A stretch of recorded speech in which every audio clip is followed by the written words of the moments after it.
The girl walked up. Caroline couldn't wait for the new girl to arrive.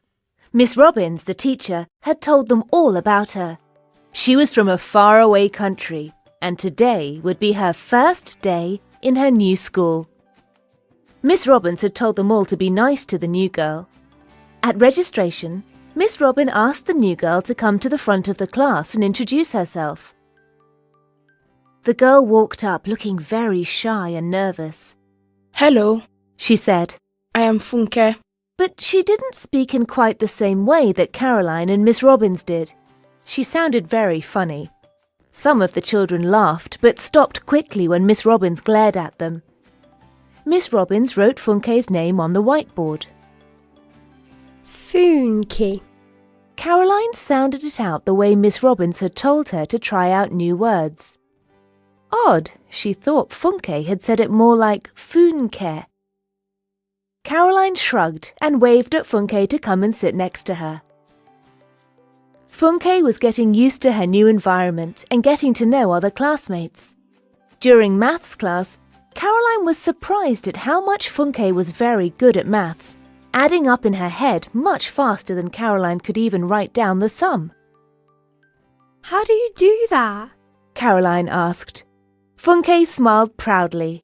"I have always been good at maths, Caroline." She didn't say Caroline's name quite correctly. It sounded more like Carorine. Caroline thought she must have misheard, and to be quite honest, she was sulking a bit because she was usually the best in maths. Funke was having the time of her life at lunchtime, sharing stories of places she's been. "I lived in Nigeria, but I've also been to South Africa, Brazil, and Germany." Then she asked Caroline, "Have you ever been outside of England, Caroline?" repeating her name the same way she'd done previously. Funke. She said loudly. My name is Caroline, not Caroline. You're saying it wrong. Funke was surprised. She'd been having fun getting to know her new classmates and making friends, and now she was embarrassed. In class, Funke tried to pronounce words the same way she heard them, but her mouth couldn't quite make the right shapes. She sat down and refused to say another word in class, even though Miss Robbins was very kind and asked her to join in with all the activities. Caroline was in a much better mood.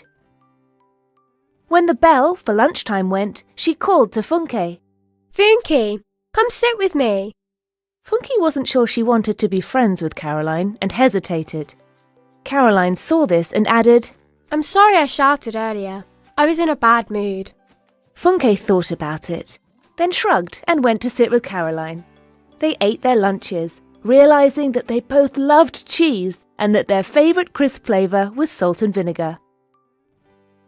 One day during show and tell, Caroline realised that Funke didn't just say Caroline differently, she said lots of words in a funny way. Funke, how come you say sride instead of slide? She asked. Funke looked at her and saw Caroline was curious rather than mean.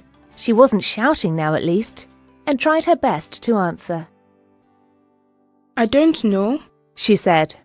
I can hear the difference, but I can't say it right. Don't worry, said Caroline without thinking about it. You'll soon learn how to speak properly. Funke's eyes filled with tears. I do speak properly, she insisted. Where I come from, everyone speaks like this, and you don't even say my name correctly either. That evening, while they ate dinner, Funke told her dad all about her day.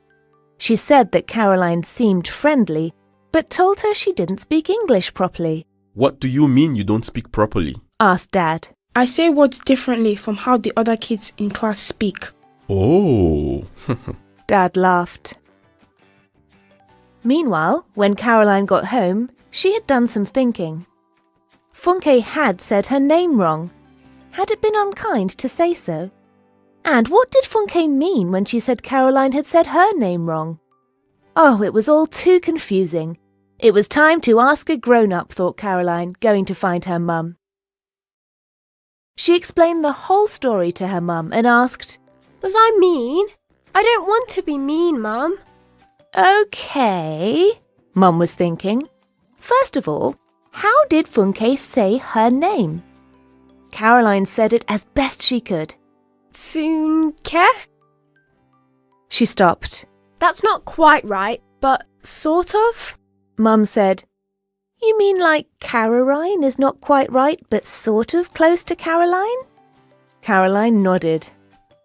I think I know what's going on, said Mum. Come on, coat on. We're going visiting. Funke's dad opened the door and said, Hello, can I help you? Caroline's mum said, Hi, I'm Caroline's mum and I think our girls need to have a little chat. Dad said, Yes, I was about to explain about accents. Lovely, said Mum. Please can Caroline listen too? Of course, said Dad.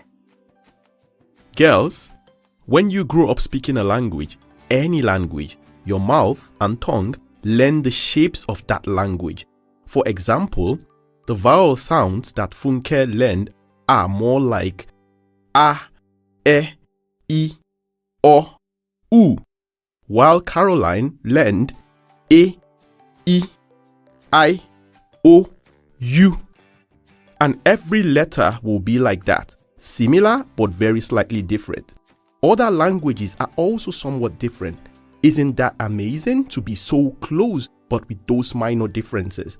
That difference is called an accent. And the reason either of you can't say the other's name quite right yet is because... Our home language doesn't have any difference between R sounds and L sounds. Exactly. But I learned it, and I'm sure you will too, in time. Caroline turned to Funke. Funke, I can hear how your dad says your name is different from how I said it. It's his accent. And if I hear someone speaking differently, I'll ask them about the place they come from and try to be friendly instead of telling them that they are speaking wrong. I think that's a good idea, said Funke mischievously. and I think you have a lovely accent. She concentrated hard. Caroline. Nice one, said Caroline, concentrating hard herself.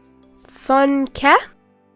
And the two girls burst out laughing, while Mum and Dad exchanged a glance, shaking their heads in amusement.